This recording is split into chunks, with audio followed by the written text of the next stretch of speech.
In 2025, director Paul Thomas Anderson and star Leonardo DiCaprio gave the world an explosively dark comedy that struggles to balance drama with absurdism.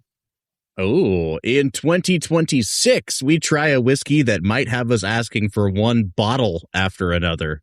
Hey. I like that, Bob. That's good. Thanks so much. Thank you. The film is One Battle After Another. The whiskey is Green River Weeded Foolproof Bourbon. And we'll review them both. This is the Film and Whiskey Podcast.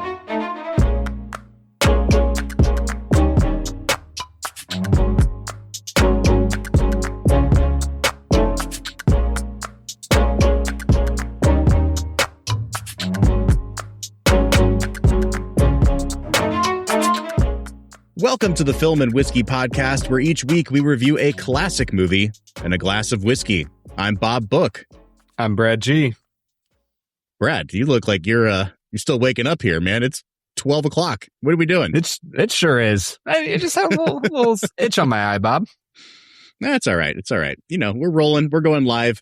And we're doing something different today, folks. Welcome into Film and Whiskey, by the way. If this is your first time joining us, we typically don't talk about movies as recent as Paul Thomas Anderson's 2025 film, One Battle After Another. We're usually looking at classic movies from bygone eras and reviewing those. However, this season of the podcast, we've gone back and we've reviewed every movie we did way back in season number 1, with the exception of 2 films, because we had already revisited both of those films already, and we figured a third time might not be the charm to talk about Goodfellas and whatever the other one was, Brad. So we said, hey, we're going to have 2 open spots at the end of the season. It's going to be right around Oscar time. What if we take the 2 leading contenders for Best Picture and talk about those movies instead?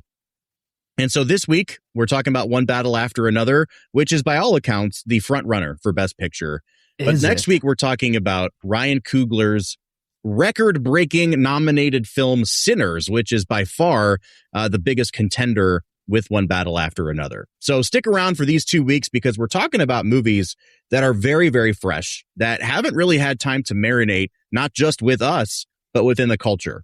Brad, I think, for the most part in the past, we've tried to stick to about a 5-year gap between the movie's release and the time we've talked about it. Now, there have been exceptions for Cruisemasses. I know we've done Oppenheimer and The Holdovers and Past Lives, but for the most part, we try to put a little bit of distance between us and the film chronologically. Yeah. Yeah, and it works because we have a chance to let it sit. It sits in the cultural consciousness. And then, we just come in, swing right in there and give our, to be honest with you, Bob, the best opinion you'll ever find on any movie. Yeah. So, well, they say the way to get the most clicks on your website and downloads on your podcast is to wait 5 years after the movie is released.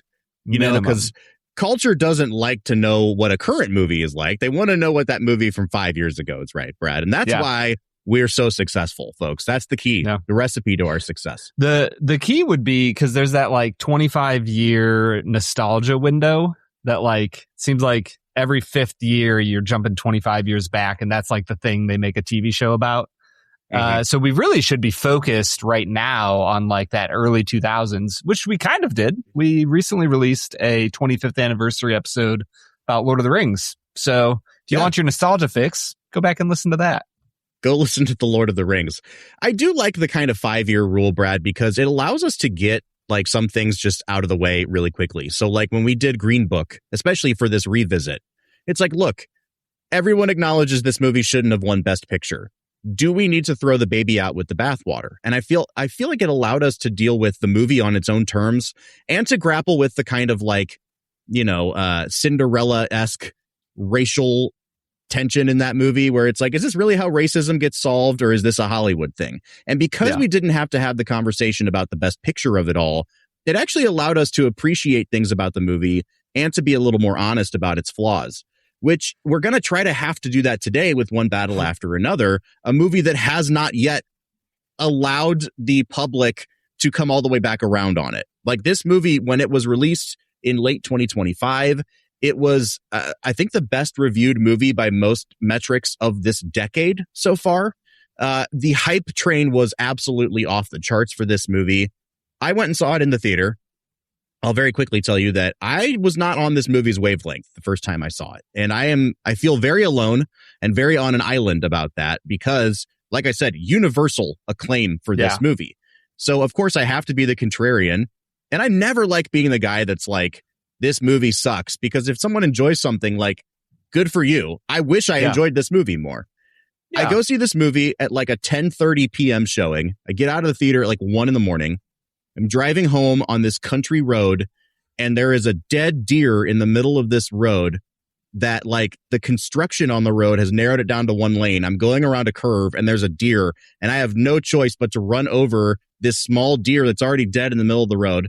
It screwed up the whole bottom part of my car, and then, within a month, I have to get a new car. So I blame this movie not just for being a letdown for me, but for totaling my car, essentially, Brad. Yeah, so I mean, if that's not an omen.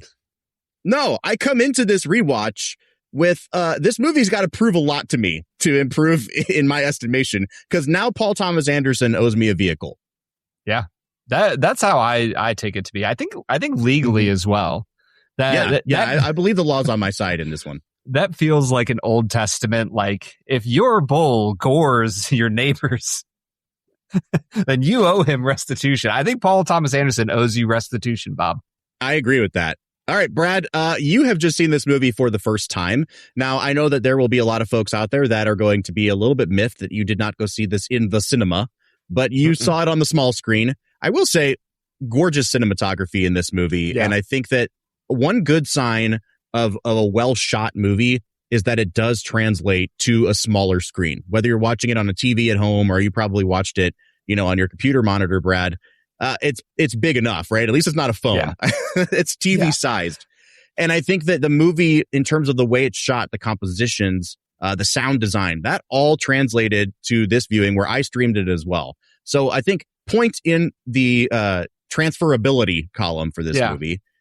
But we want to hear, Brad, we're all waiting with bated breath, what you thought of this movie. And in order to do that, we have to explain what the movie's about. And that means it's time for our first segment of the day, which we call Brad Explains. Brad's gonna give us the movie plot with only 60 seconds ticking on the clock. So let's go ahead and hear your take with this little segment that we call Brad Explains. Brad Explains is the part of the show where Brad breaks down the plot of the movie that he has just seen, often for the first time. I believe this is the first time this season we've been able to actually say this is a first-time watch for Brad G. It absolutely is a first-time watch. It's kind of nice to be back to a new movie. I've deeply enjoyed going back to season 1 movies. It's been an absolute blast. I was kind of excited. I popped onto HBO Max and was like, all right, let's do this. We're watching a new movie. I do feel like it has been kind of a crutch for you this season, that you already knew what all these movies were about. It really improved the quality of Brad Explains, but the chaos factor has gone way down. And I miss the chaotic Brad Explains. Trust me when I say this is going to be a chaotic Brad Explains. All right, Brad, I'm actually really eager to hear your thoughts on this movie because there's a lot of directions we can go. Usually you tip your hand a little bit with how you or what you decide to include in your summary of the film. So you have 60 seconds on the clock. This summary is just going to be me reading off names from the movie. Just absolutely, as you should. Jungle Pussycat, Perfidia Beverly Hills. Folks, here's the thing. Brad Explains is going to be full of spoilers. It always is. So if you don't want this movie spoiled for you, it is now streaming. You can rent it across a number of platforms, or it's streaming, for free on HBO Max. Please go watch this movie. It's likely going to win Best Picture. 2.5 hours. It's a long movie. Come back and join us for the rest of the episode. But Brad, the task before you is to spoil this movie in 60 seconds or less, and go. One Battle After Another is a film that follows the members of a revolutionary group called the French 75, who make it their goal to attack ICE customs and enforcement officers and free and allow immigrants to come in seemingly from Mexico into the U.S. The first 45 minutes of the film follows them on a revolutionary mission where the main character, Perfidia Beverly Hills, comes in contact with a colonel, Lockjaw, of the military forces. They have a weird sexual encounter, and he gets her pregnant. Fast forward 16 years later, she has been put away and escapes from confinement. Witness protection, because she sold out her crew, and she's gone. You never see her again. The rest of the film follows Leonardo DiCaprio, who thinks that he is the father of Perfidia's child, who is 16 years old and named Willa. She is captured by Stephen Lockjaw because he is trying to make his way into a racist white people club and trying to erase the reality that this was his mixed race daughter, and chaos ensues. Leonardo DiCaprio is wildly hilarious, and I think that's it. I think that's it. That's a good start, Brad. Is that a good start? Listen, I will commend you first of all, because that was pretty good. That was pretty good, and it was very neutral. And what I'm most interested to hear from you today, because Brad, you are the resident, right wing, Alex Jones loving conspiracy theorist, worshiper of the right on this podcast, right? That's a good explanation of where you are. That is me to a T. Yeah. I don't have any thoughts of my own. I only follow what Alex Jones and Nick Fuentes and all that. Sure. I'm just like, yeah. And I am a straight up communist who worships at the altar of people like, Rachel Maddow, let's just say, so that perfectly captures where. And Karl, well, I mean, of course, that goes without saying. So you are a little bit more right-leaning than I am. And right before we pressed record, you said, I think this might be the most left-wing movie we've ever done on the podcast.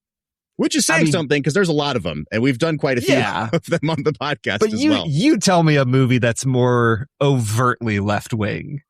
Well, see, here's the thing, is that I think that this is a good jumping off point, because I want to talk about what we think the movie's trying to do. Because our ability to articulate that, I think, will also tip our hand as to whether we think the movie works or not. So this movie is based on a novel called Vineland by Thomas Pynchon. And Thomas Pynchon is a very lauded novelist who likes to write, semi-absurd, humorous novels. And this is the second time Paul Thomas Anderson has adapted Pynchon for the screen, the first time being his movie Inherent Vice, which is probably his most divisive movie. And a lot of people would say it's his worst movie. I find it to be his worst movie. It really rambles. It's also 2.5 hours long.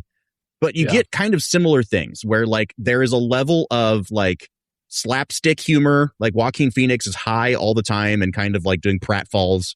Same thing you get with Leonardo DiCaprio here. I think that movie is pitched a little bit more absurd than this one is. But you have all those kind of classic traits of absurdist names like Lockjaw and Toe Jam and things like that. That's also in Inherent Vice. What I really want to try to get to the bottom of here, Brad, is that I don't think you or I has ever actually read a Pynchon novel. So we're here only experiencing that through the lens of Paul Thomas Anderson. And the novel Vineland is set in a different time period. I think it's set in the 1970s. So he modernizes it, adapts it to what he sees going on in the country today, and kind of makes it his own thing, but tries to carry over some of that satirical, absurdist humor as well. Do you think that is... Have I captured what we think he's trying to do with this movie? I would say so. It seems like he's trying to capture the cultural moment in a way that uses absurdity to call out the ridiculousness of what he sees to be negative things going on in our culture. Is that fair? Yeah, I think so. And this time around, I really did notice that while the majority of the absurdism is directed towards these kind of hard right figures and or, military structures, there definitely is also this sense of okay, if DiCaprio's character Bob is Paul Thomas Anderson's muse in this movie, then there also is that sort of what the hell are the kids doing? I don't understand these kids. Is that a he or a she or a they? And then also the new revolutionaries that are coming up underneath DiCaprio. He's at one point he's talking to the guy on the phone and he hangs up and he's just you liberal prick. And he hangs the phone up. So there's also this sense of I have a deep hatred for what the left has become as well. And I find that really fascinating. Now, again, there's a million directions we can go in, Brad. I think I Sure. want to start with just the simple question of whatever the tone of the movie that you think Paul Thomas Anderson is going for, what percentage did it actually succeed at that? I found myself really struggling with the first 45 minutes of this movie because it's played dead serious. Like, but besides the fact that these characters have ridiculous names, which somewhat makes sense. Like, you can tell that these are pseudonyms. They're not their real names. They're revolutionaries that have taken on these personas. Go ahead. Can you set the stage for like what is the first 45 minutes? Yeah. So the first 45 minutes, I struggled a little bit because they make it seem like it's set in the 1970s, but then they're also using smartphones. And so it is a little bit confusing.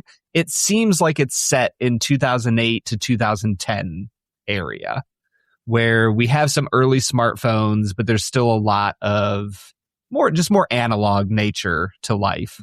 And the whole first 45 minutes is the French 75 revolutionaries waging war on capitalist America. They are freeing immigrants that are being held by American forces. They capture the key scene is when she captures Stephen Lockjaw, the colonel, and like forces him into like sexual humiliation, and he likes it. And then this is something that I struggled with throughout the movie, is that there's no subtlety to this movie. This is like the least subtle movie I've ever seen. And the first note I took on lack of subtlety is like Stephen Lockjaw like walks, played by Sean Penn, he walks funny, and it almost looks like he has a stick up his butt because he likes a stick up his butt. He sure does. He sure does. But that's the first 45 minutes, and it all ends poorly when a bank robbery goes wrong. Perfidia gets captured. She sells out her revolutionary friends. She becomes a rat. And then as soon as she's set up with her witness protection, she pieces out and disappears to South America, I think. Yeah, we don't know where. Is that what you were looking for? Yeah. And I think that's helpful because there is such a big time jump in the movie. Mm-hmm. One thing that I struggled with is throughout the movie, they really play around with the timelines. And because like the timelines are just happening across a couple days in the back half of the movie, it's not that big of a deal. But there will be like, there's this one moment late in the movie where DiCaprio's character gets arrested. He gets tased and arrested. And then they cut away to what's happening with his daughter, who is being taken to like a safe haven. And you kind of stay with her for a day or two. And then they cut back to DiCaprio getting put in the cruiser a couple nights before that. So you're kind of constantly aware of the fact that like we're jumping around in time as it suits the story. Time's wibbly wobbly. Where I struggle with that is that in the prologue, towards the end, where like Sean Penn's character has like fallen madly in love with Perfidia because he's just attracted to her like raw whatever sex appeal. He drives his truck over to her house and he gets out of the truck and it's like a very modern truck. Like it's a 2020 truck. And then they show her escaping and she puts on a t-shirt and the font on it, I can't remember. It was something that was popular a couple of years ago that said like such and such club. It was a thing from like 2022. So I don't understand if they're just like not paying attention to the details of these scenes, or if we're supposed to understand that she's been in witness protection for years and years and is just now escaping. There are things that seem a little bit sloppy and unexplained for a movie, to your point, that just does not concern itself with being subtle in any other area. Yeah. What's it called? You have like a person on set that makes sure of like continuum. Is that the word? Yeah. Like continuity. Yeah. Continuity. Thank you. That like, I know that is like with a scene to make sure the person's seated the right way when you reshoot the next take. But like, it feels like they needed somebody like that to be like, hey, this doesn't make sense for 2008.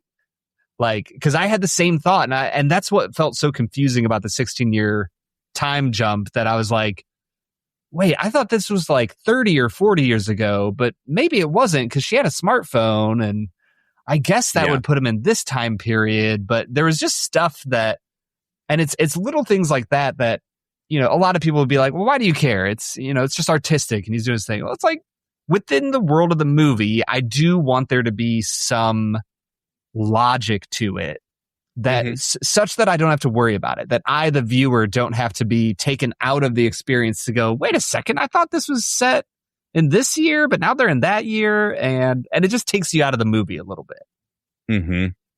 Yeah. So like returning to the bigger question, because, I said like, what percentage does the tone that we're going for work? And the first thing you said was like, I struggle with that first part of the movie. So that tells me that something about the second part of the movie must have worked a little bit better for you. Yeah. I think once you do the time jump and you have pothead Leo who doesn't remember all of his revolutionary stuff, from there on out, I think the movie works like gangbusters. And I actually think that the movie works better if you completely cut out that first 45 minutes. I think you just add like a 5-minute Leo telling his daughter his version that he wants her to believe of what happened. And it's like a pothead flashback. You kind of see things, but you kind of don't. And it's 5 minutes. And then throughout the rest of the movie, you are finding out with Willa, his daughter, the truth of what happened back then. I think that makes for a way more fascinating movie about a young daughter trying to figure out her past, her inheritance, who she is, and how she can connect with her father over this. It makes the revelation of Lockjaw as her dad way different. That was my big takeaway. Just the structure of the film. I think you cut out those first 45 minutes and you get a much cleaner film that's not 2 hours and 40 minutes long. And B, it gives you way more of a perspective from Willa. It makes her much more of the main character than Leo. And I think that would actually work better. And I know better than Paul Thomas Anderson. So, well, of course. I mean, you guys have won the same number of Best Director Oscars. So, hey, you're on equal footing. Bro, that was wow. PTA fanboys are going to be coming after you. I mean, not if he wins this year. It's just a fact. He hasn't won yet. What are you going to do? Now, I will say I've been thinking a lot about this too, because the movie really wants to be on some level this kind of like semi-absurd, semi-satirical, funny, dark comedy. And I actually think that this time around, now I saw this in the theater, dead silent. Like, I just don't think anybody in the theater was on this movie's wavelength. Yeah. Watching it at home a second time and knowing what he's trying for, I think was much more successful. I laughed a lot during this movie, and I thought most of the comedy was really well done. It also is very successful at like raising dramatic stakes and crafting like very tense sequences of like robberies and terrorism and, the chase scene at the end of the movie. There's no jokes happening in that stretch of the movie. Like, it really is just a really good action scene. It's the melding of those two together, or the lack of melding, and the sort of juxtaposition from scene to scene, from moment to moment of like, here's a guy who's a buffoon, and now he has to be a concerned dad, and we're taking him very seriously in his role as concerned dad, not as buffoon. And sometimes it just doesn't quite land those beats to me. And I've been thinking a lot about like, what's the overall theme? What are we actually going for here? Because of that first 35, 45 minutes. And I do think that Paul Thomas Anderson is really making this movie as a 50-something dad with children who are about the age of Willa. And it's definitely a commentary on getting older. It's a commentary on being a parent and not understanding the world that your kids are coming up in and feeling helpless and like you don't have control over that world anymore. I think that all reads really, really well. And so if you look at it through that lens, the first part of the movie, I think, is about how like when you're 25 years old, everything you're doing is very serious to you. Like we are changing the world, and like what we're doing is revolutionary. And then when you're 50 years old, maybe you still think that about your 25-year-old self. Maybe you've changed in how you look at your 25-year-old self. But there's a self-awareness in the character in PTA by putting this into the character of Bob that like, I'm kind of a loser now. Like Bob just sits around and gets high and gets drunk, and he has like no meaning or purpose to his life. He doesn't engage with society in any way. And it's kind of a question of like, what happens when you lose your purpose as a middle-aged person. And and through that lens, I think the movie is mostly successful, even when it doesn't navigate the tone properly. Yeah. And I think like this is kind of jumping to my end point where I landed with this movie. I think that right there is why this movie is a failure. I think he had such an incredible chance to show that the core of this movie is a man who finds his purpose in being a parent, in passing on his wisdom to a new generation, in being active in his role in society so that he can show his daughter, like, you know what, there is something of value that we can add to this society. And it doesn't have to involve us enacting violence upon the world. And you see that at the end when he finally finds her and she comes out from behind the sign and they're on the highway together and he holds her. It's this beautiful moment of like, this is the important thing. It's not all the destruction and mayhem and chaos that the French 75 are causing upon the world or these racist old white men are causing upon the world. It's the beauty of a familial relationship. And then he goes straight into, he's back on the couch. He's a pothead loser that just smokes and drinks and can't figure out how to take a selfie. And she's the American girl who is fighting the revolution and continuing on what her mother did for her. And I literally just sat back and was like, you just ruined your entire movie. Oh, like absolutely ruined the entire movie for me because he had a chance to point towards something larger than the one battle after another narrative. He had a chance to point to something eternal, and instead he pointed back to like, nope, you just need to be in the moment and fight the battle that you see in front of you, and it's never going to end as a battle, and it just was such a negative kind of ending to the movie that I was like, oh man, like I thought he could nail it. I thought he was going to land the plane, and then it just... That's interesting. Yeah, I mean, I think that the ending is kind of like, for Paul Thomas Anderson, it's a very cheesy kind of ending, right? And even that needle drop of American Girl, I'm like, really? Like, this is the most obvious thing? Like again, I said, it's not subtle. No right? subtlety. But then if you listen to what's happening in that final scene, you know, something comes over the ham radio and it's like, something happened and there's going to be a protest. And they don't say like, we're going to go blow up a bank like Perfidia did, you know? And I think so, like, they do adapt. And I think Leo has realized that like that revolution, and even Perfidia says like, we failed at changing the world through what we did. Leo's just on the couch now. He's like, I'm done with this revolution stuff. And his daughter's like, I actually want to fight what I perceive to be the battle of society right now. And I'm going to do that. It seems to be through nonviolent means. So I never had a problem with that in particular. But I think that we're pointing at something here, which is like, how is this movie actually handling current events? Yeah. And it's hard to talk about it without linking it to another film that came out last year called Eddington, which we talked really briefly about on this podcast. Eddington is a movie by Ari Aster, who makes horror movies for the most part. And it gets even more kind of absurdist in how it views current events in the United States, and slightly less funny and like less funny on the surface, I think. But they both are trying to portray current events through this black comedy absurdist lens. I think because whether you're on the right side of the aisle or the left side of the aisle in 2026, I think we can all kind of agree that over the last 10, 15 years, America has kind of just become a cartoon.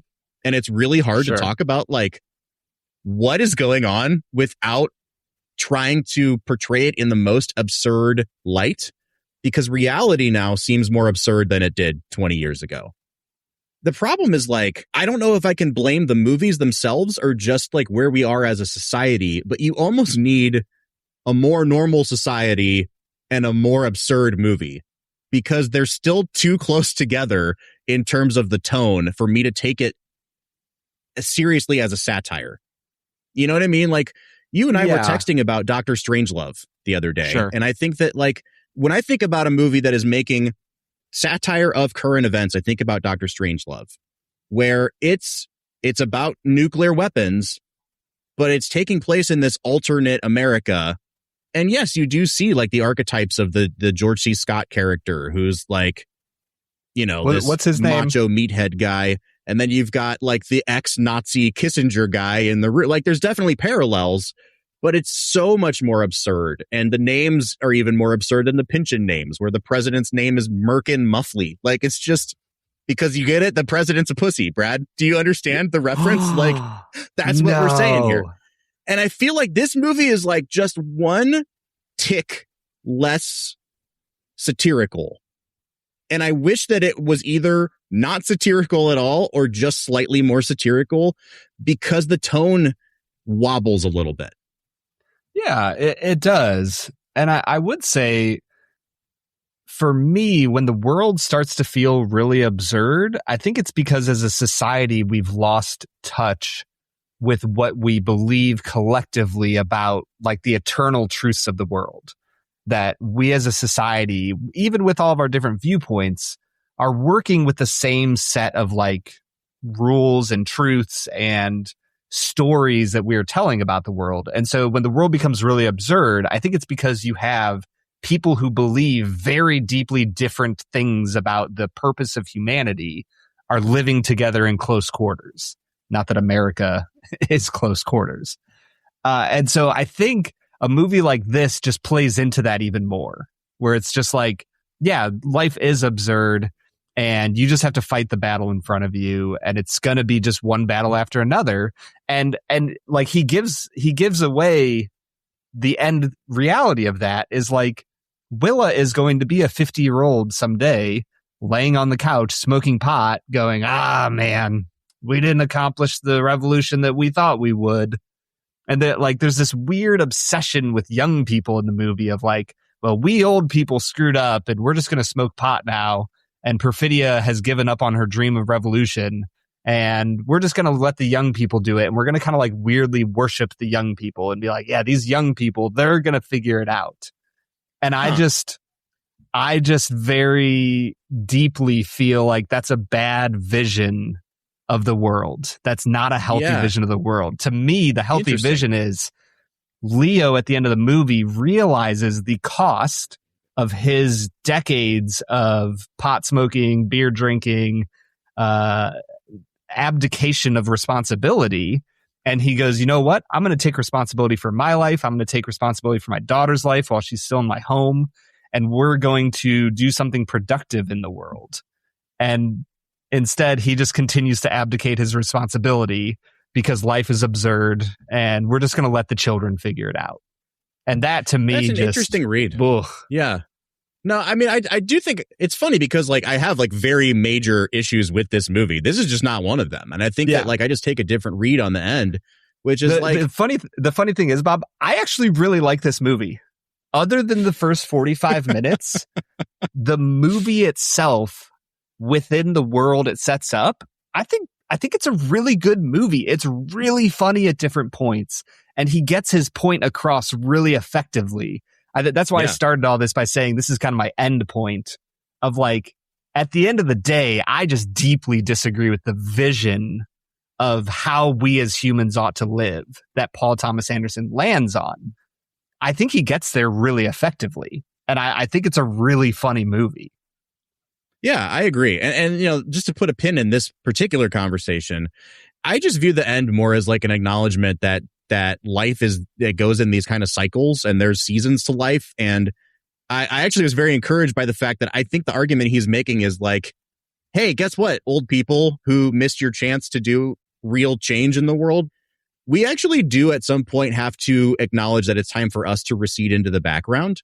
And that the world that we're leaving to our kids at some point has to be turned over to those kids. And it's like, it's acknowledgement of like, the kids are going to be all right. She has a good head on her shoulders. You can't control what happens in the world. And I don't know. And especially juxtaposing that against like the guys in the Christmas Club or whatever it's called, where it's like, they're all between 50 and 95 years old. And it's like these old men trying to control the world. I don't think that we should all abdicate responsibility and smoke pot instead. But I do think it makes a point that like even its dumbest, most buffoonish character understands something that like these powerful guys don't understand. Do you know what I mean? I know what you're saying. I just deeply disagree. It'd be one thing if Leonardo DiCaprio was 90 years old and he's like, all right, let's let the kids handle it. He's like 50, 45 in this movie. He's 42, according to the lie he told to the people at the jail. That's true. I don't know, maybe he gave them the correct age.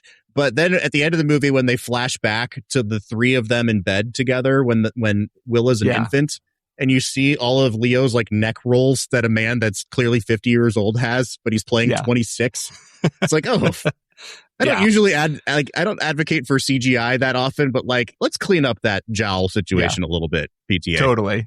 I think what I'm trying to say is that I hope we don't give up on our ability to enact change in the world when we're 42 or 50 or however old he is in the movie.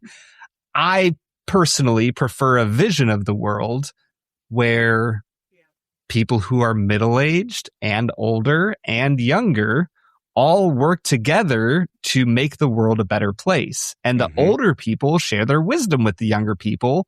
And sometimes they say, yeah, like, I love your passion for the world. Maybe let's slow down a little bit and think about the consequences of our actions, and think about the fact that if you get caught doing this thing and you get thrown into prison, like, it will change your life in a very negative way. And how do we work within the system to enact change in a healthy way that isn't violent and broken? And I just, like I said, it's the vision of the movie that I'm like, I'm out. The world is not run by racist people who are out to get you. And because they're out to get you, you have a right to violently defend yourself. Like, that is something I just deeply disagree with. I think that's actually a really dangerous way to view the world. So, do you think that's actually what PTA thinks is happening, or are we just using metaphors for like the struggle that young people have and parents have? Sure. So that's the other big frustration I have with the movie philosophically, is that when you are making a movie that like very clearly is about real life modern events, like even set 16 years ago, like for better or for worse, there were not revolutionaries in 2008 who really cared deeply about immigrant rights. Like, there's some, but that wasn't the big thing we were worried about in 2008. The big thing we were worried about in 2008 was The Big Short, right? So very clearly, even in the past, he is making it about what's going on here in 2025, 2026. When you are doing a movie that is very clearly about real world events, and you also make it a dark comedy and a satire, I feel like you are hindering your ability to make any statements about what's going on. Because the whole time you have to ask the question, like, well, is the way he makes fun of Comrade Josh for needing a safe space, like, is he being serious about that? Is that an actual message he's trying to make, or is it just a joke? Right. Are the racist old white men, the Christmas Nights Club, are they serious? Is he actually saying that there's a cabal of evil white men ruling the world? Or is it, it's just another joke? And I feel like that's a cop out on Paul Thomas Anderson's part to be like, you know, if somebody approaches him and is like, oh, like, do you actually think that the world is run by racist old white men? He can just be like, no, of course I don't. It was a comedy. And it just, by making it a comedy, he kind of takes away any punch from his own viewpoint. And I wish that he just made it a straight drama. I'm wondering, though, like, can't you say that to some extent about every satire? So, like, take Dr. Strangelove, where you have, you know, like the inciting incident of Dr. Strangelove is this general loses it. And because of the way the military is set up and the lack of fail-safes in the nuclear arsenal system, the dominoes fall in a very specific way. And it happens, you know, comedically, right? But, like, I do think they're getting at something in the character of the crazed colonel or general or whatever his name is. That's like, I think we're a little aggressive as a military in 1964. And we're going to pitch that up a little bit so that people will recognize the absurdity here, but also reapply that back to what we see in everyday life. That's satire. Yeah. I'm kind of wondering, are we at a point now as a country where we're like beyond the efficacy of satire.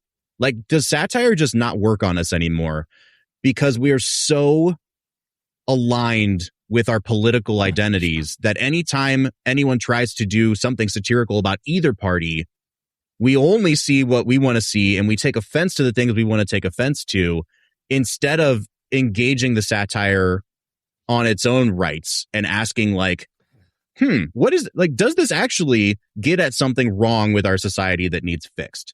Like, I just wonder if we skip the self-reflective part sometimes and go right to like, it needs to be more balanced. It needs to attack the left and the right or whatever it might be. Sure. And I think, to your point, this happens on both sides now. Like, identity politics is a real thing. And I think it's killed our ability to be self-reflective. And I think what I would say about satire losing its efficacy and power in our current culture, I would say that it's lost its power because we are such a cynical society. I think satire works a lot better when you have really sincere people who believe in the world that they live in. And then you satirize something that might not be great about the world they live in. And because we are sincere about the world we live in, we can recognize a satire, go, he's obviously making a statement about how ridiculous this is. But when we look at our own world, it's like, okay, maybe there is a point being made. Because we're so cynical, we've already thought of the points they're trying to make about the other side, usually, before he ever made the satire. And so we were already defending them, too. Yeah. And we were already defending them. And so it's like, like, the satire doesn't hit home because I've already thought bad things about the other side or not thought bad things, put bad intentions behind the other side. And I have to say, like, when Paul Thomas Anderson makes this movie, he does make fun of the left and the right. But he makes fun of the left by going, "Oh, you need a safe space. You're such a snowflake." And he makes fun of the right by saying they are racist, evil cabal of monsters that are trying to control the society through racist means.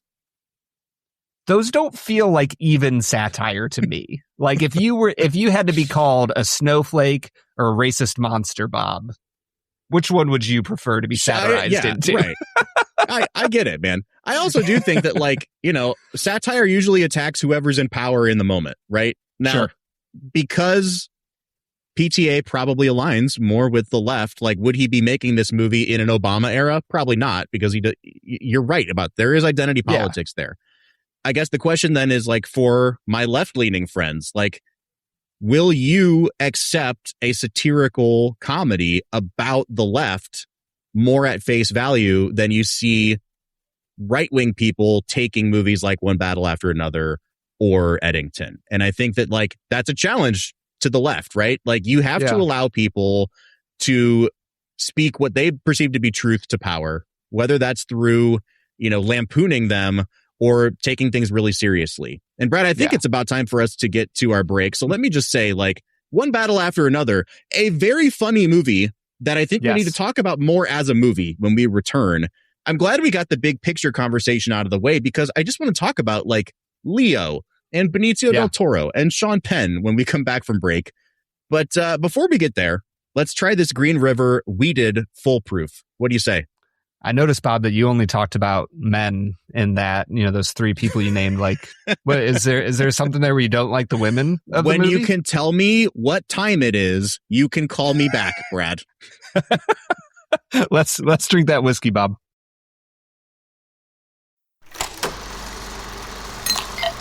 All right, so today we're checking out Green River Foolproof Wheated Bourbon.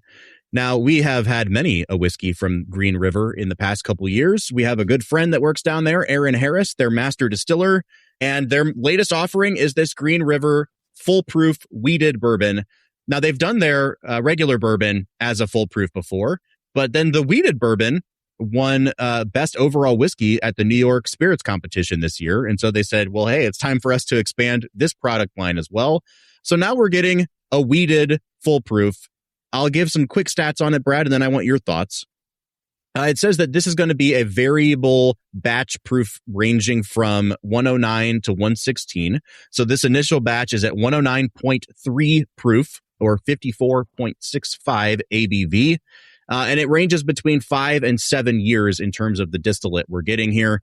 70% corn, 21% wheat, 9% malted barley in the mash bill. And MSRP on this, Brad, you're going to love this one, $49.99.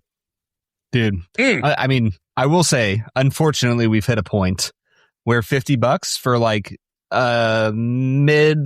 mid-level, mid-tier whiskey is like, yeah, no, that's $50 now. That makes my miserly heart sad. But too, honestly, man. It's honestly a good price. I'm being mostly facetious. Now, I will say the best thing we've tried by far from Green River is their full proof of their regular bourbon. So I'm really looking forward to this one because I've kind of gone back and forth on their wheated mash bill before. It seems like it's a hit among other people with all the awards it's winning. But I'm excited to dive into this one, Brad. Now, I know you've already tried it. I have not, so I'm going to be sipping it live, and you're at least doing it for show here. So why don't you give us your notes on the nose here, Brad? I mean, it might be a good indication of how I feel about it if I poured myself another dram. That's true. I will say, on the nose, this has a really potent cherry syrup bomb. It has a lot of cherry on it. The vanilla is there. There's a little bit of brown sugar. I feel like I got like a little bit of a woody cinnamon, like maybe a cedar vibe going on. It's a really pleasant nose. The cherry is like tipping on the edge. Like I said, cherry syrup. It's tipping on the edge of cherry cough syrup for me. So I'm holding off a little bit. It's a 7.5. I really like the nose a lot. I'm just curious to see where it goes. Yeah, I think I'm going to land at a 7 out of 10 here, Brad. And that might even be a little bit lower than I want to go, but it's a gut reaction. I had this poured and sitting here for about 5 minutes. I raised it to my nose, and it was this very like syrupy maple, brown sugar, and cherry. And then I kind of just swished it around in my glass and agitated it a little bit. And I got some notes that are like just slightly concerning here. Like it doesn't smell like it's going to be really viscous. It has like a sort of thinner, more aggressive, more alcohol forward nose. And then it has this note underneath that's characteristic of like younger whiskey, like 2-year whiskey. It just a little bit of grassiness and like a lack of maturity in the grains here. So even though it's 5 to 7 years, I'm kind of preparing myself for a little bit of harshness on the palate here. So I'm going to get ahead of that by giving it just a 7 on the nose. I think on the palate, I know that the brand's not Hostess, but you know like the little fruit pies in the box you get in like the Hostess section of the gas station? This reminds me of a cherry pie. Like one of those really cheap cherry pies that's sugary and delicious and like immediately clogs your arteries. The taste really reminds me of that. There's a lot of vanilla on the palate. And the graininess that you were talking about, Bob, comes through in like a very unflavored cream of wheat cereal, like hot cereal. That it's got this creaminess, this wheatiness that isn't bad. It's not uplifting it to a super high height. I do like this a lot. I think it's a really pleasurable, interesting whiskey that doesn't have a lot of richness or depth around it. So I'm going to stick at a 7.5 for the palate. Yeah, I'm a little surprised at how kind of herbal and bitter this stays on the palate. It kind of spreads out across my mid palate, and right on the edge of my tongue, I get like this really bitter note. And I took 2 sips just to make sure. You do get acclimated to it, and there does become like a little bit of fattiness to it that I didn't think would be there. But overall, I do think it's a thinner, more aggressive mouthfeel than I would like it to be. It's not as fruity and it's not as sweet as some other wheated bourbons that it's now going to be competing against in the market. A much darker cherry note, a much more bitter herbal note here. Like you said, I think it's well made, but I think I'm just going to give it a 7 out of 10 again, Brad. I think the finish is where I fall to a 7 out of 10. The finish is weirdly short. Like for a 109 proof whiskey, I expected to have a little more staying power. It's a little bit short. The wheat grain really comes through. Now the cherry flavor does sit with you for a little bit. So it's a wheated whiskey through and through. I'll give it a 7 out of 10 on the finish. Just not enough there to push it over the finish line. Yeah, I think this is really where the barrel char becomes prominent, but then also it has notes of like a toasted barrel as well. That sort of bitter oak that we get on toasted finishes a lot. Again, like if this is your wheelhouse, if you like a sort of tannic, unsweet black tea note on your bourbon, this is like right up your alley. I don't know if I would peg this immediately as a wheated bourbon if you put it in front of me, Brad. Aside from that kind of dark cherry note, it doesn't have that characteristic sweetness to it that we typically associate with wheated bourbons. And it's not especially soft on the palate either. So like if you had told me this was a high rye bourbon that had notes of cherry in it, I'd probably believe you. Again, I think it's well made, but I also think I'm probably just going to be at a 7 across the board on this whiskey. Yeah. So balance wise, I'll give it a 7.5. I think that despite the fact that I'm like a tiny bit let down, I think I was hoping for a little more. I think this is a well-balanced whiskey. They give you the flavor profile you're looking for, and there's no surprises for me. So 7.5 on balance. Yeah, I'll do the same. I'll come up to a 7.5. I do think this is like a 3 out of 4 star kind of a whiskey. And that takes us into value, where I'm trying to balance, much like Paul Thomas Anderson, the actual quality of the whiskey or like my enjoyment of the whiskey versus like, is it fairly priced regardless of what I think? And I think it is fairly priced. $50 for a full proof bourbon is like very much in line with the market and probably a little better than the market. I do not like this as much as the regular full proof and kind of by a considerable margin.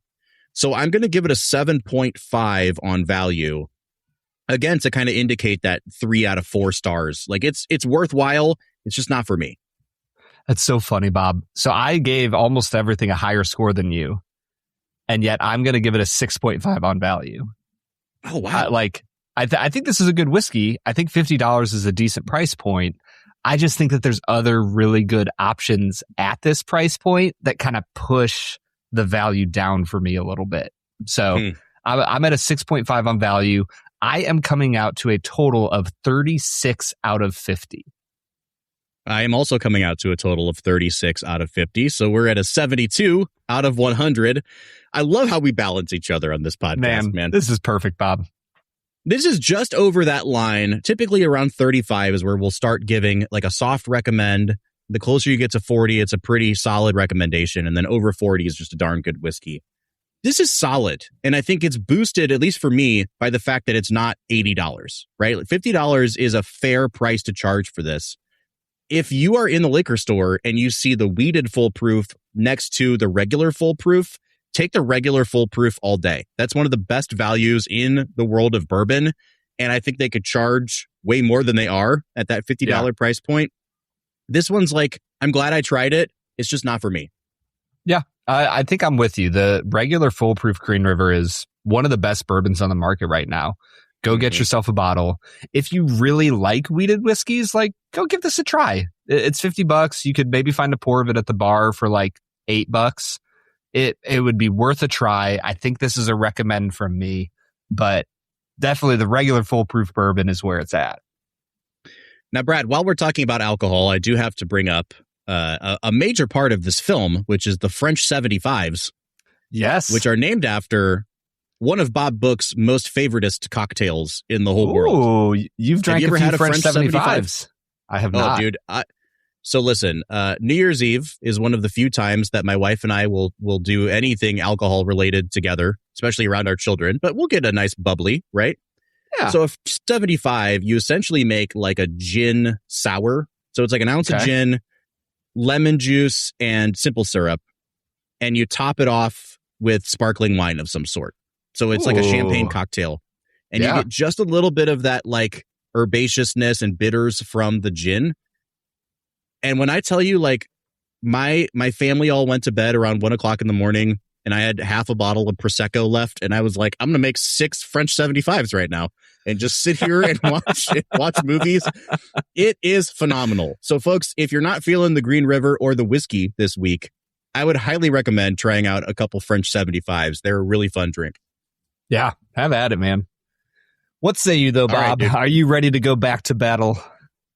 Let's do it, man. Let's get back into talking about one battle after another.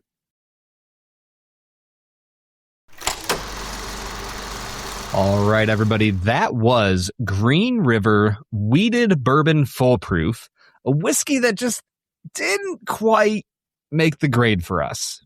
Is that fair to say?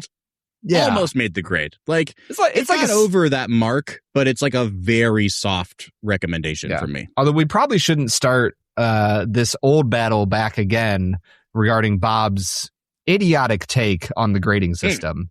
We will leave that battle in the past, and we will move back into the weekly battle that is Two Facts and a Falsehood. Brad is gonna try to stump you, Bob. Two are right and one is wrong.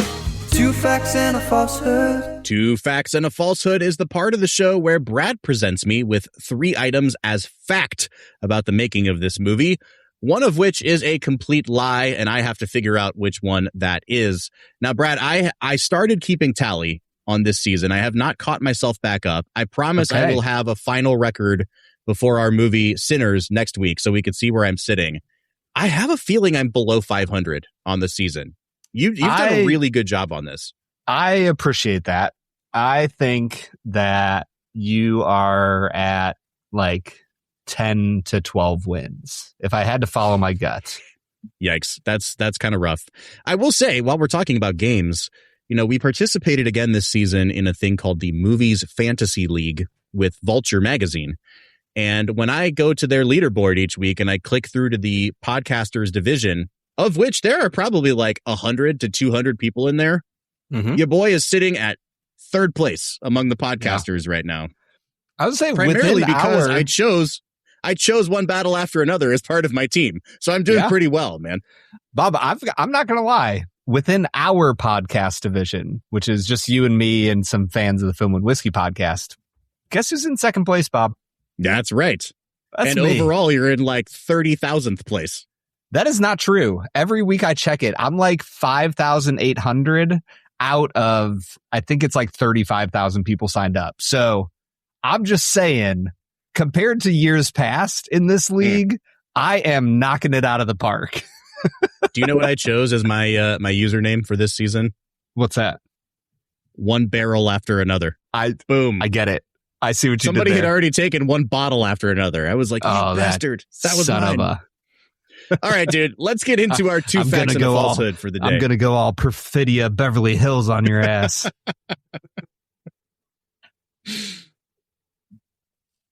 All right. Fact number 1. There are a number of allusions to parts of the novel Vineland that were not adapted. Early in the film, we see Willa playing in the field outside her trailer park home with a dog, while Bob notices a helicopter flying high above them, which is a gag that alludes to the climactic events of the book that are otherwise excised from the film adaptation. Fact number 2.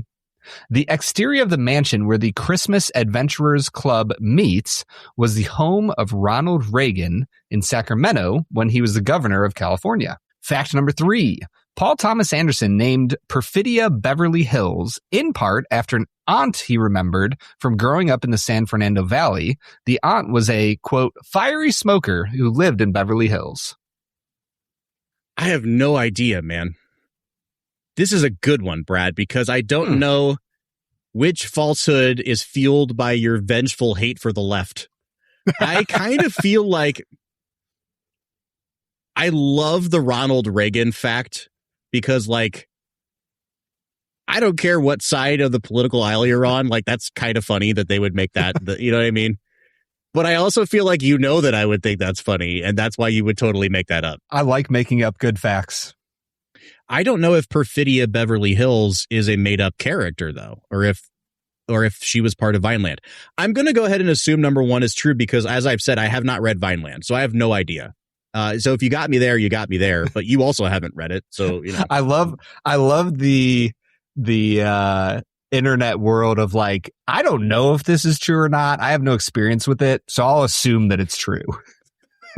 Well, it's more like the only ones that I even have an inkling about, I want to put my chips on those. And if I lose that way, I feel better doing that than like you tricked me on a book I haven't read. That doesn't feel cool. Totally. I'm going to say number 2 is false, but I have no idea, Brad. Bob, this was not fueled by my far right, ridiculous hatred of the left. It was. That was a truth. That is something that was real. Was it really? Yes.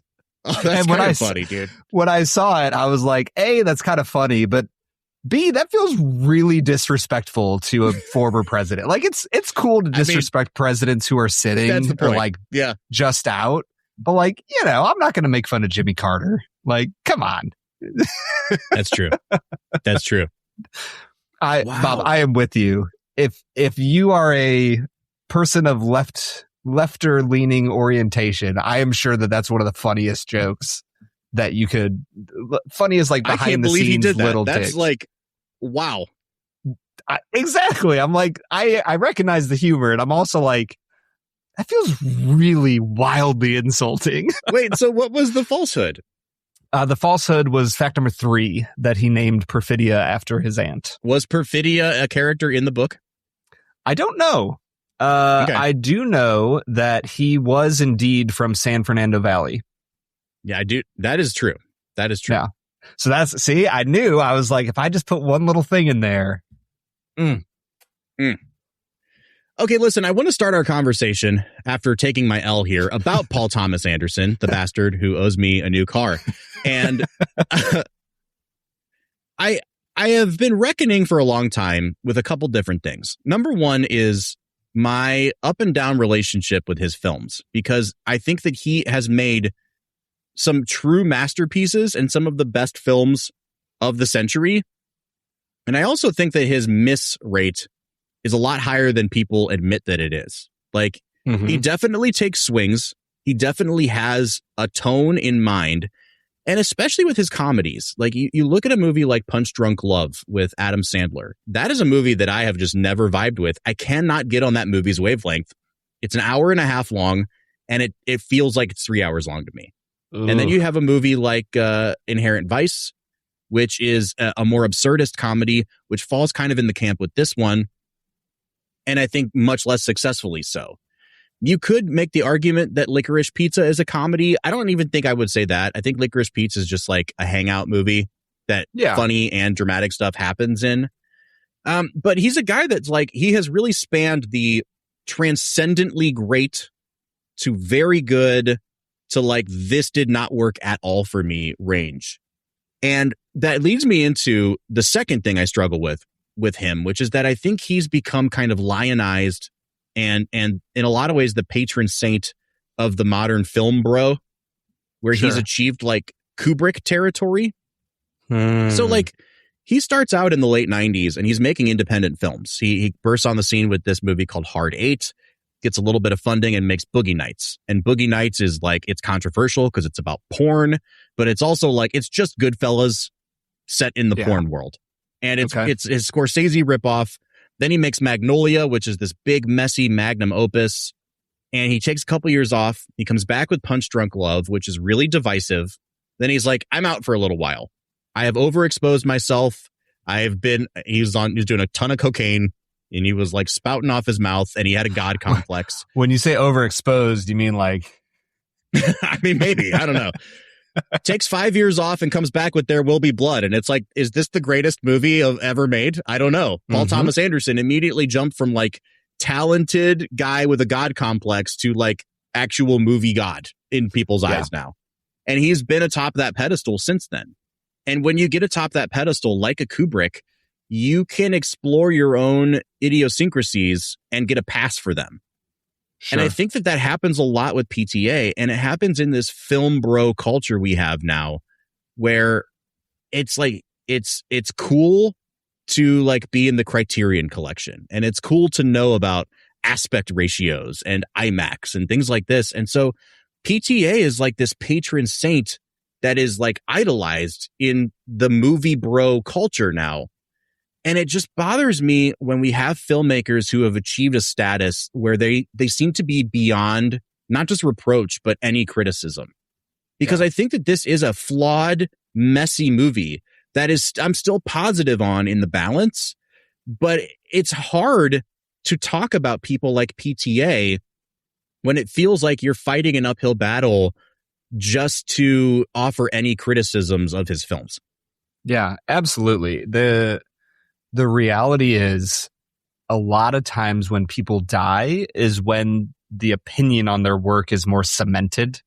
And, you know, it's still a little bit wet. You still have some people who vary, but it feels like that's when we lionize people. And for that to happen when somebody's still alive, and not just still alive, but still actively making films, it feels like you're not allowed to engage in healthy discourse around their work in a way that you can around all these other directors that are making movies.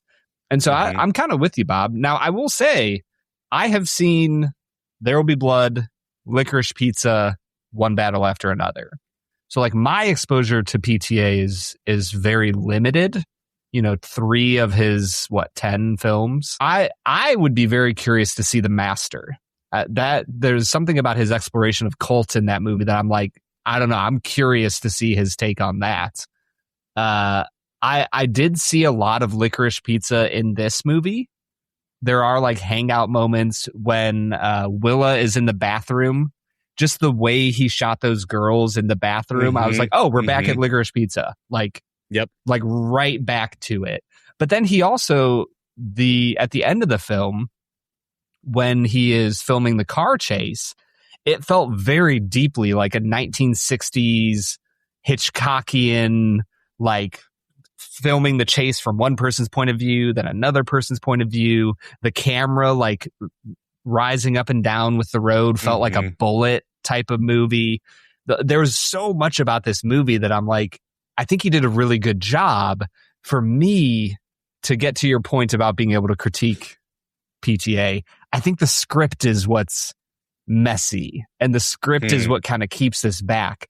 I think PTA as a mover of the camera, as a creator of action scenes, I think he's a really great director in a lot of those ways, and you see that on display here. I mean, I think one of the criticisms I gave of There Will Be Blood, which I don't know if we've talked in the last year. Last year, Regal showed a whole bunch of classic movies for like a month straight, and I went and saw There Will Be Blood in the theater for the first time since 2007, and I was like, oh, okay, never mind. Like, all my criticisms pretty much gone. Gone. I do feel like as a writer, he often writes himself into a corner with his endings. And so even There Will Be Blood, it has that sort of explosive ending and that final punchline of like, I'm finished, and then it just goes to credits. I still think that's the weakest part of the movie for me. It's satisfying, but it could have been more satisfying. And I feel like that with One Battle After Another, where it's like, you have achieved such a status that no one ever needs to do a second pass of your work, and you're allowed to just make, it's like Tarantino. Like, I feel like Tarantino's last couple films have been, for me, a step down from some of his best work. And it's because it's like, there's no one there. Like, Sally Menke, his former editor, has died, so the movies are getting longer, and like, there's no one there to kind of rein that in. And I think that you have to surround yourself as a filmmaker with people who are willing to give you like really honest feedback and rein you in when you need to be reined in. Yeah. Now, how that applies to this movie, go ahead. It reminds me of our conversation about David Fincher and Aaron Sorkinson in The Social Network. That like Sorkinson needs a director that like keeps his writing at bay. Yeah, dude. And I'm really concerned about Aaron Sorkin's next movie, the Social Network sequel that he's working on. I don't know how that's going to turn out, but we shall see. But getting back to this movie, I'm wondering, Brad, you know, you've seen 3 PTA movies, and they are in 3 very different kind of buckets of types of movies he makes. Which, if there's one thing you can say about him, it's like, at least he doesn't limit himself to making one genre of movie. Sure. But what are the things that you now notice about, you know, in both the pros and the cons column of him as a filmmaker? I think his cinematography is incredible.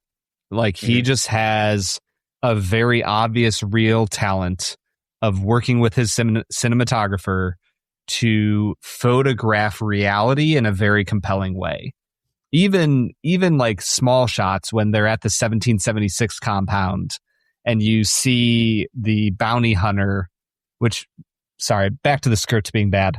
Like, this bounty hunter's like, I don't kill kids, but I'll take kids to somebody who I know will kill them. But then I'll feel bad about it and go back and get killed for her. And you're like, huh? How does this make any sense? Anyways, there's a few shots in that where you have the 1776 guy sitting and you see the dude walking from behind and he just walks up and takes the keys. It's camera's still, it's just sitting there, but it captures the human experience so incredibly well. So I think as a cinematographer, when I think about There Will Be Blood, and when I was going to say Daniel Day-Lewis, what's his character's name? Daniel Plainview. Daniel, yeah, that's why I was like Daniel Plainview. When Daniel's Plainview's grief erupts with the fiery inferno of the oil furnace, and like you feel that sense of this grief is a sweeping, massive vista of pain and suffering. What does he do with the camera? He gives you one of the best camera movements, from the spouting fire to following him to Daniel Plainview screaming. And it's this incredible use of the camera that captures the feeling of grief that Daniel Plainview is feeling. Like, he does an incredible job. He does it in Licorice Pizza with the playfulness of the interactions between the main two characters of that movie, like the flirtatiousness of young teenagers, young 20-somethings. He captures that with the way he slowly moves the camera behind them as they're standing in line to get their pictures taken, and the young boy is like following her, like, it's like, hey, if I wasn't in high school, would you date me? And like, there's a playfulness to the camera movement that I'm like, he just is so good with the camera. I wish he was better at writing in one battle after another. Do you think that's fair? Absolutely. I mean, I think any criticism of any movie is fair if you explain it as well as you just did. And I think that's a good jumping off point to talk not just about the characters, but about the actors here. We're, an hour plus into this episode. We haven't talked about Leonardo DiCaprio, Oscar nominee. We haven't talked about Sean Penn, Oscar nominee. We have not talked about Benicio del Toro, Oscar nominee for this movie. And, you said I talked about just the men, but Chase Infinity, who plays Willa, this is, for all intents and purposes, her first big movie. I think she's phenomenal in this movie, and she does not get a nomination. Teyana Taylor does get nominated for her role as Perfidia, which is kind of shocking to me because I think Regina Hall is better in this movie than she is. But we've got a good collection of folks that we can talk about, Brad. Where do you want to start with our main actors here? I do think starting with Leo makes the most sense. He takes up the most screen time. I really liked Leo in this movie. As much as, like I said, I don't like the character as written, I love how Leo plays him because he does bring that pained sense of regret over his past that, like, you need Leo to play that depth, because clearly we know that Leo can play a tortured individual. But because he's playing a character that's been a pothead for 30 years, the moments of his, like, forgetting the code of what time is it is hilarious. And the way he plays it so serious, his anger is so sincere. It just works like gangbusters. And the moments where he gets the most angry and the most emotional are around his daughter and the love he clearly has for his daughter. And that's why Leo works for me in this role. He does just such an incredible job of showcasing, like, I've screwed up a lot in life. I am not going to screw my daughter up. I'm not going to screw our relationship up, and I will fight to get it back, as buffoonish as I am as I try to fight to get it back.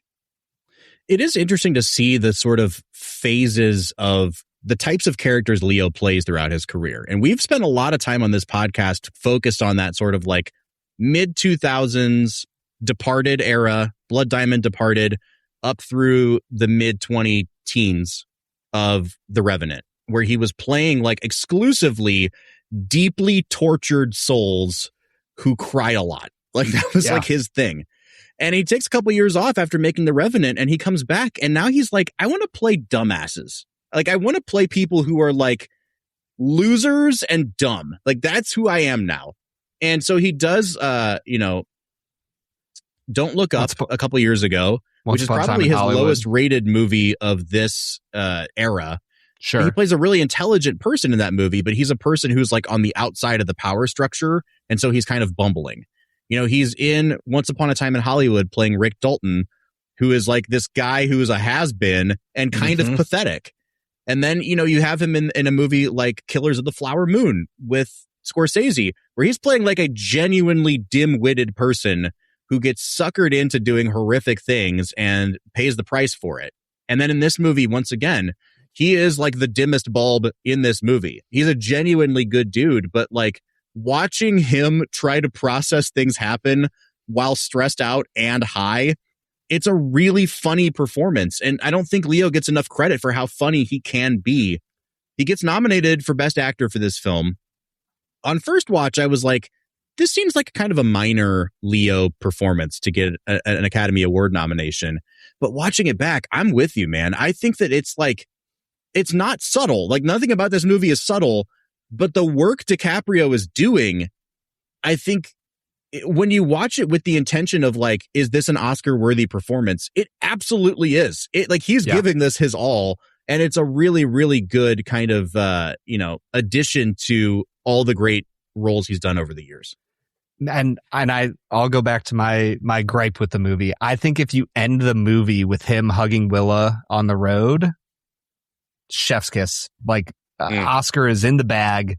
He has it because he provides the emotional core of the movie, which to me, the core message of this movie that I take away is the pursuit of family is a pursuit that transcends all political bounds. Like, regardless of what he believed in the past, he has recognized, I'm going to protect my daughter. And I think that's where Leo's performance just like leaps up into Oscar territory, is when you see him embracing Chase Infinity and just, oh man, it's such a great moment. Mm-hmm. Let's talk about Chase Infinity just for a moment, because, she's not getting the Oscar recognition, but like to be able to be in scenes with Leonardo DiCaprio and Sean Penn and Regina Hall, for a couple minutes and hold your own against all these really, really great actors as a newcomer. Mm-hmm. And to be able to play like the stress of the situation of being kidnapped and the complete like melting into Leo's arms at the end of this movie. I'm kind of blown away by the talent that she is. And I'm excited to see where she's going to go after this. Absolutely.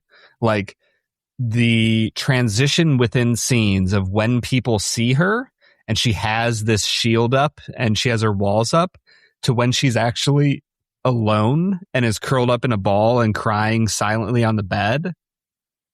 I think she was lights out in this movie. I really, really loved her performance. When Sean Penn is chewing scenery and like flexing his biceps and just being this big douche of a guy, and she's just got this like calm, powerful anger. She nails it. She is absolutely incredible. I am curious where you're at on Sean Penn though, because I don't know if we're going to land in the same place on him. No, and just to spoil things a little bit, you texted me like, I think this is the worst performance of all time, which is really funny because I think he's doing exactly what he was asked to do and exactly what a guy named Colonel Stephen Lockjaw is supposed to do. Yep. It is interesting to me because he's gotten the recognition of nominations throughout award season. I think when this movie came out, supporting actor. Yeah. When this movie came out, everybody was like, Sean Penn, Oscar, write it down. Like, it's just going to happen. And what we've actually found to be true is that they're nominating both Sean Penn and Benicio del Toro. And in a couple instances, Benicio has won a few supporting awards throughout award season, just from critics groups and things like that. Yeah. But it's funny because Benicio's giving a completely different kind of performance, and it's a much more like thankless role. Like, it's fun to hang out with the sensei. But like, he's not the thing that's top of mind.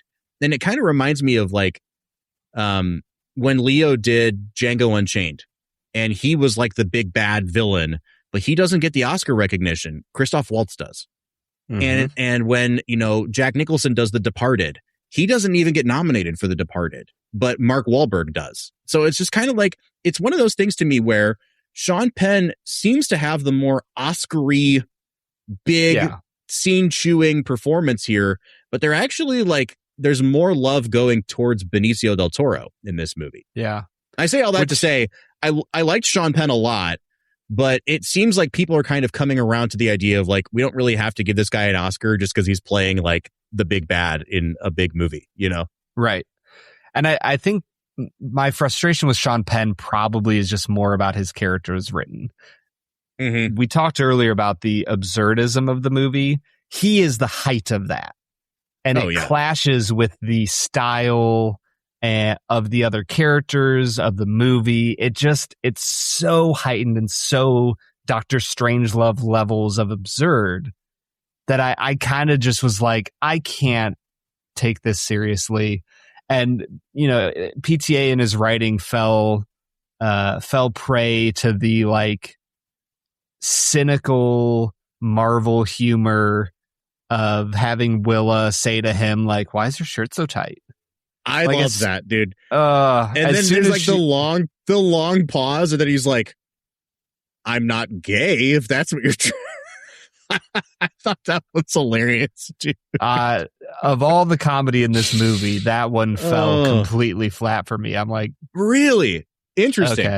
Okay. Just the worst writing. There's something about writing in the snarky, sarcastic youth Marvel humor that I just find it is the least funny thing I've ever heard. I think the only reason it actually worked for me though is because right before that he's like, you should put more makeup on, like, you know, like he's like feeding into her insecurities, and then she's just like, why is your shirt so tight? And then he just immediately gets defensive. I'm with you though. I do think that there are definite misses. Yeah. But I asked you the question earlier of like, how often does the tone of this movie actually land? And if you'd asked me 4 months ago, I'd have been like 50% of the time. Like, I think I gave this movie a 6 when I walked out of the theater. I've come around a lot more on it. And I think that it's like 70 to 80% of the time, the jokes work. Which if you're writing a comedy, like if we're talking about Anchorman, I think like 80% of the jokes work in Anchorman. And that's an all-time classic comedy. You know what I mean? Like 80% of the jokes work every time. Every time. Yeah. I did write down a couple lines that really made me laugh, and moments that made me laugh. And like when they have all of the old white guys get together for the Christmas club or whatever, and they're explaining the situation to the assassin that they're going to send out. And they say like, you know, they conducted a raid on the chicken licking frozen farm. And the guy goes, oh no, I love their nuggets. Just the line of like, I love their nuggets made me laugh so hard. And there's just little moments like that. Like when DiCaprio is on the phone with Comrade Josh and just losing his absolute shit. I wrote down every line there because it made me laugh so hard. And Comrade Josh is like, you're violating my safety. These are noise triggers. And DiCaprio's like, fucking noise triggers? He's like, what's your name? I want to know your name. He's like, my name is Comrade Josh. And he goes, all right, well, first of all, you need to get a better name. Comrade Josh is a fucking horrible name for a revolutionary. Says the guy who is named not. This Bob. Is confusing Bob. because you're Bob. Let's be honest here. But I love because I'm pretty sure he answers that by going, all right, Bob. It's just this perfect, like, yeah, Comrade Bob, all that much better. It's so much better. And then there's like the moment of like they cut back to DiCaprio and they've put him on hold with the revolutionary hotline, and there's like hold music on the phone. There's just so many good moments of comedy. I can't hate on this movie too much because like it really does work. Yeah. There's even moments of like almost like a Wes Anderson aesthetic when Willa is at this nunnery of like revolutionary nuns, and it just cuts to her perfectly framed in the center of the frame, like big wide stance holding a machine gun, just blasting off the same way that you saw her mother doing when she was pregnant with her. But like this specific scene, it's bright and vibrant and there's colors and she's perfectly centered in the frame, and somebody else is talking off screen about her. And it just felt like this Wes Anderson comedic, like, I loved the little moments like that throughout the movie. Yeah.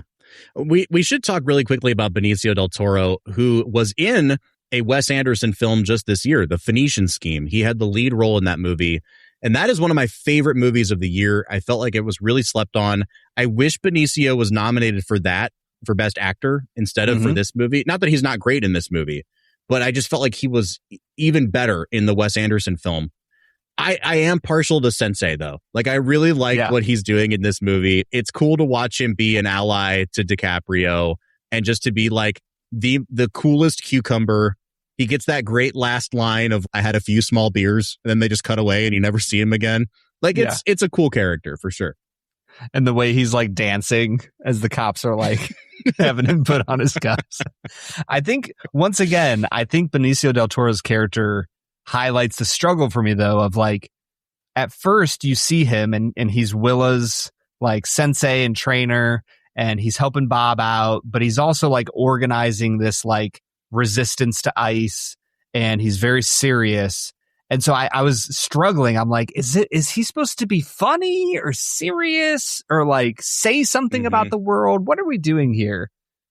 And then at the end of all things, he's just a very unserious, funny character that's like, you know, in the eyes of the film, he's doing the right thing, but he's just kind of chill and has a few beers and is funny. And like, once I landed on, oh, he's an unserious character, I was able to enjoy his performance.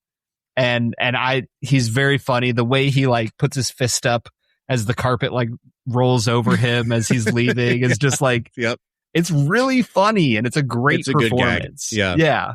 I think that every character in the movie is an unserious character, except for, I guess you could say, except for the female characters. Like, Perfidia is portrayed as like this incredibly flawed person. And one of the things I do love about the movie is like, for an unsubtle movie, like, she makes horrible, selfish choices, but nobody in the movie has to be like, she's a horrible, selfish person. Like, they call her a rat because she literally ratted on them. But like, you understand as an audience member that she is both afraid of being tied down.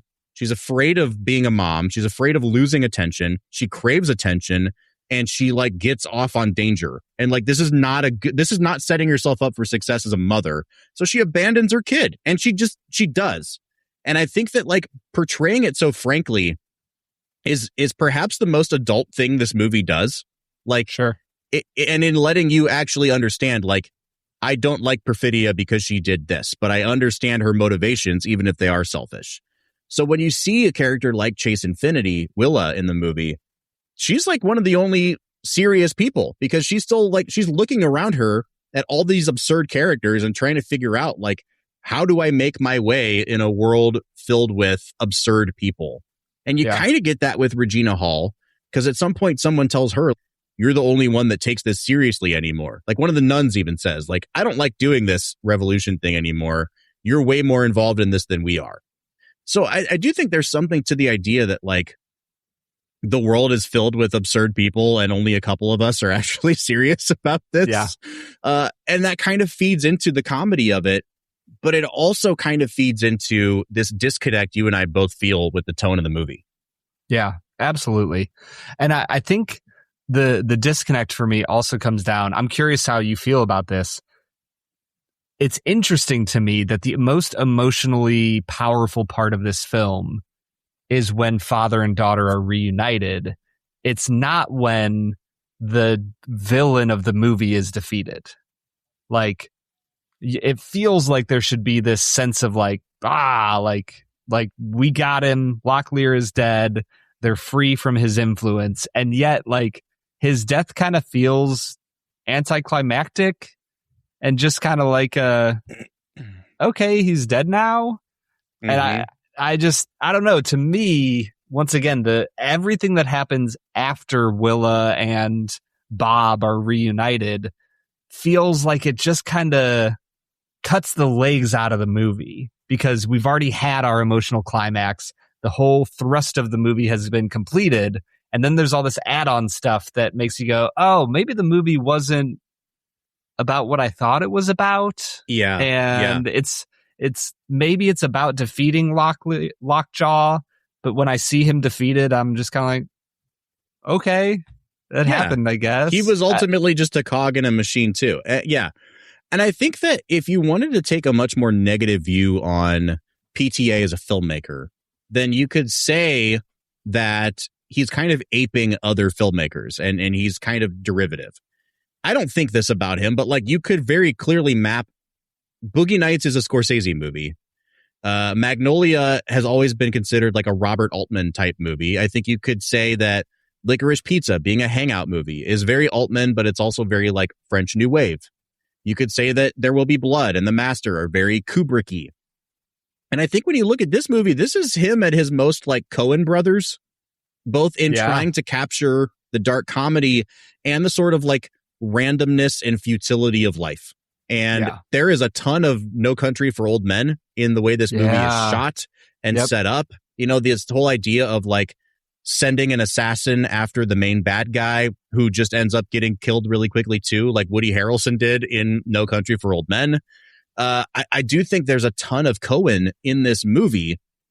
I don't know if he is as successful at balancing tones as the Coens are, but I do think that there's something to the way that it's like, well, you know, we thought this was our big bad, and now he's been dispatched as quickly as anybody else in this movie.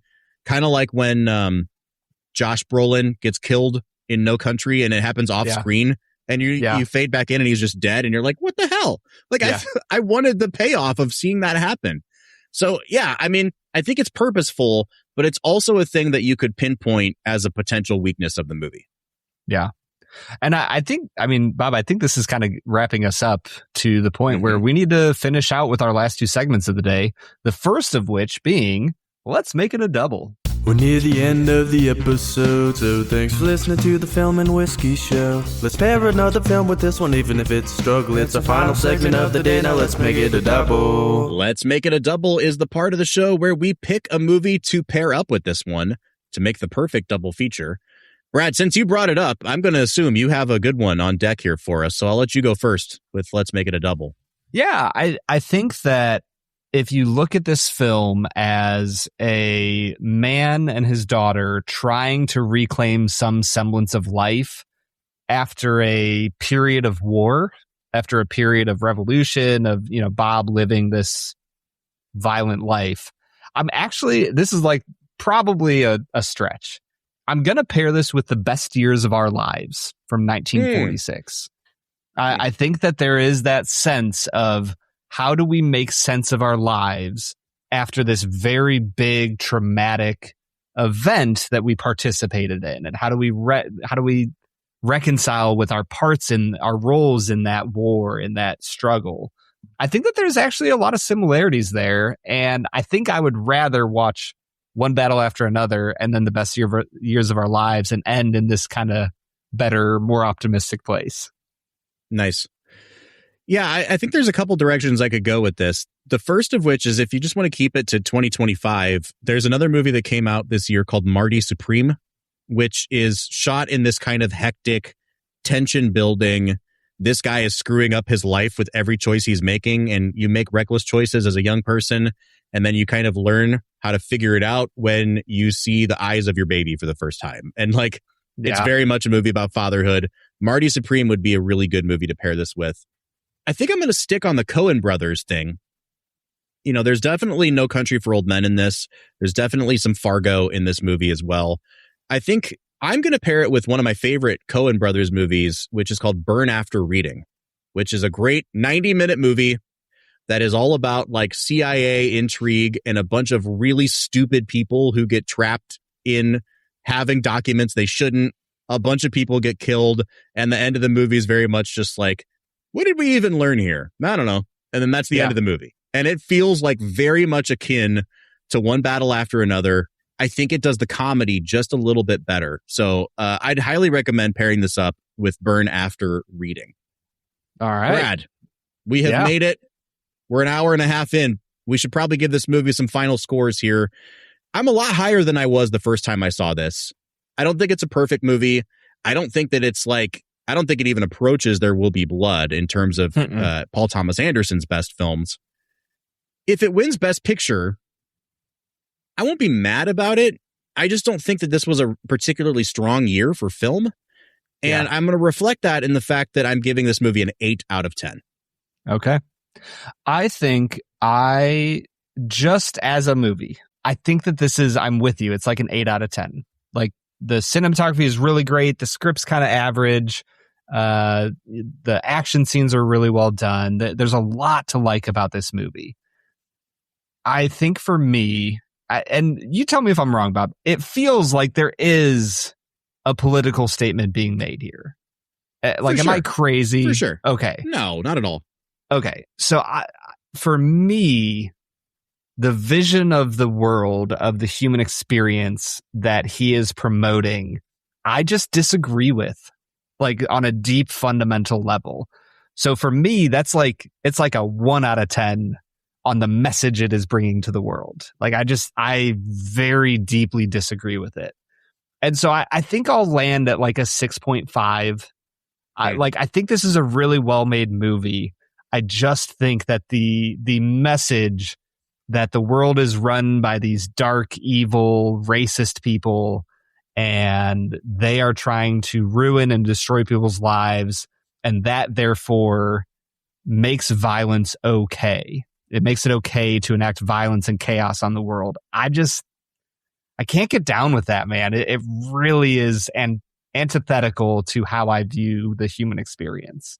So That's interesting. I'm kind of in the middle where I recognize that this is a really well-made movie. It's funny. There's a lot to like about it. I just found myself a little sour at the end. I hope that you feel like you've been able to express your dissenting opinion today. And I've I've also tried not to argue with it because like the movie kind of does the arguing, you know? Yeah. I don't agree with the idea of like we should violently overthrow things, but I do think that like the course of human history kind of says that there are powerful people and people who are not in power, and like change comes through people protesting. Now, my issues with the movie are not of the political ilk at all. It's more just like, does the tone of this movie work or not? And I think for the most part it does. And I think you and I can find common ground in the fact that like what the movie does as a movie, for the most part, works pretty well. Yeah, so totally. I'm coming out to an 8 out of 10. Brad's coming out to a 6.5, which puts us at an average of a 7.25 on this. So next week, when we return with the movie Sinners, we're going to be holding it up against this 7.25 and seeing which of these two movies actually deserves to win the Oscar for Best Picture this year. Because it's our vote that matters. Option? That's right. Now, you can let us know what you thought of one battle after another by getting in touch with us on any of our social media accounts: Facebook, Twitter, Instagram, TikTok, or YouTube at Film Whiskey. Or if you want to join the conversation, you can find a link to our Discord server at the end of every single one of our show notes. All right, we'll be back next week talking about Sinners. But until then, I'm Bob Book. I'm Brad G. And we'll see you next time.